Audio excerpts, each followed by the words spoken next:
Assalamualaikum warahmatullahi wabarakatuh. Perkenalkan, saya Ola Septiawan dengan NPM 201007012041. Di sini saya akan menjelaskan mengenai promosi pencegahan pada penyakit tidak menular.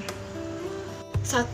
Mengemukakan level pencegahan penyakit dengan menjelaskan dan memberikan contoh pada penyakit tidak menular. Adapun 5 level pencegahan penyakit, yaitu yang pertama, promosi kesehatan atau health promotion. Promosi kesehatan adalah tahapan utama dan pertama dalam hal mencegah penyakit. Promosi kesehatan adalah proses memberikan informasi kesehatan kepada masyarakat agar masyarakat mau dan mampu memelihara dan meningkatkan kesehatannya. Tujuan akhirnya adalah agar masyarakat berubah perilakunya dari perilaku yang tidak baik menjadi baik.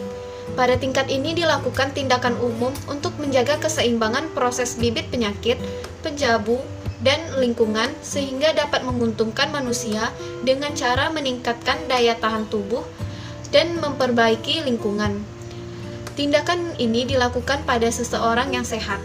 Contohnya, pendidikan kesehatan kepada masyarakat, misalnya untuk kalangan menengah ke atas di negara berkembang terhadap risiko jantung koroner. Lalu yang kedua ada perlindungan khusus atau specific protection.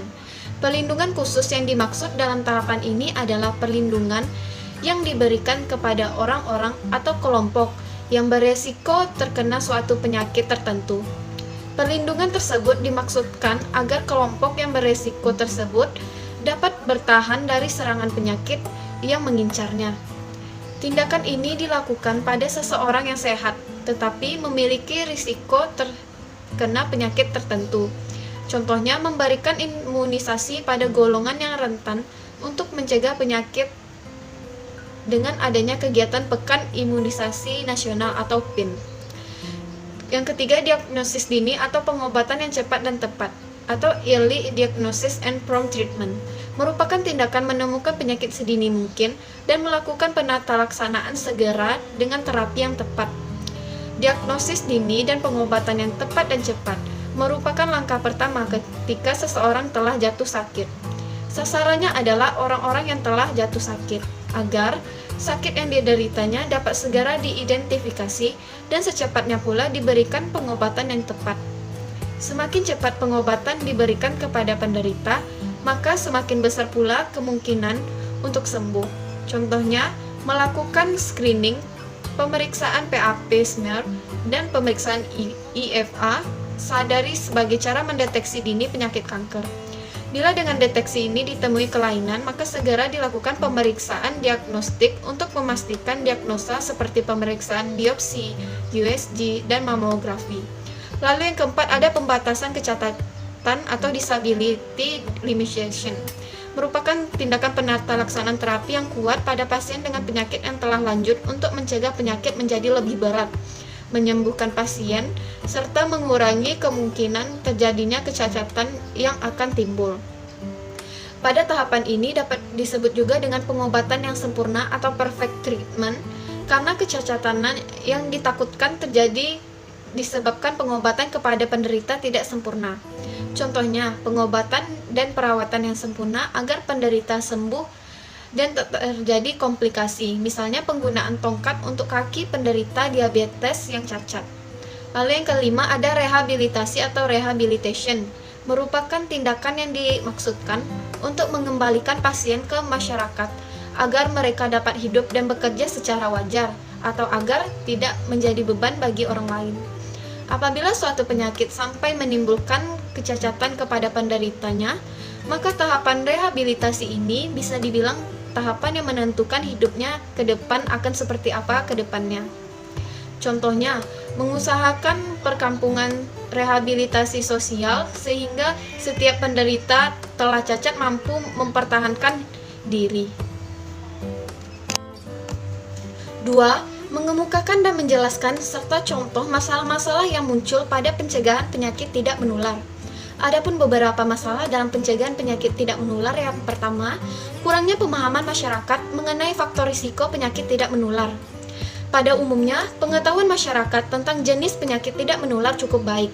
Namun, mereka belum memahami pengaruh faktor risiko penyakit tidak menular terhadap kejadian penyakit tidak menular, serta komplikasi yang dapat ditimbulkan penyakit tidak menular.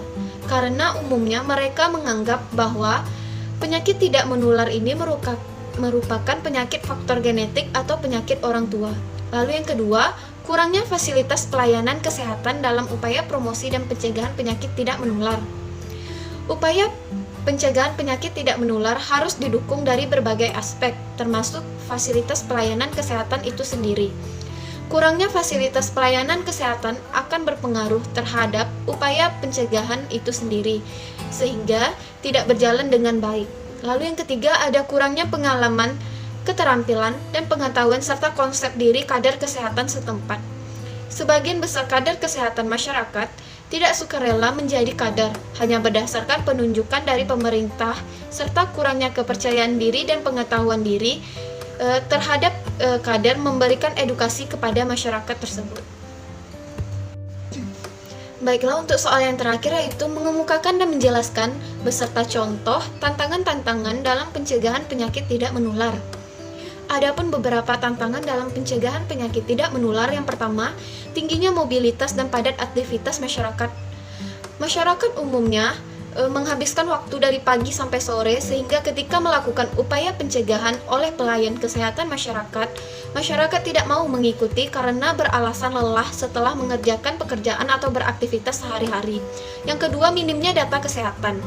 Beberapa data mengenai kesehatan di rumah sakit ataupun posyandu yang minim membuat fasilitator atau petugas kesehatan kesulitan dalam menentukan program pencegahan penyakit tidak menular. Lalu yang ketiga, ada kurangnya pemahaman masyarakat mengenai faktor risiko penyakit tidak menular. Intervensi pencegahan tidak akan berjalan jika masyarakat belum mau dan sadar dalam mengurangi faktor risiko penyakit tidak menular, seperti kebiasaan merokok, konsumsi alkohol berlebih, serta aktivitas fisik yang kurang.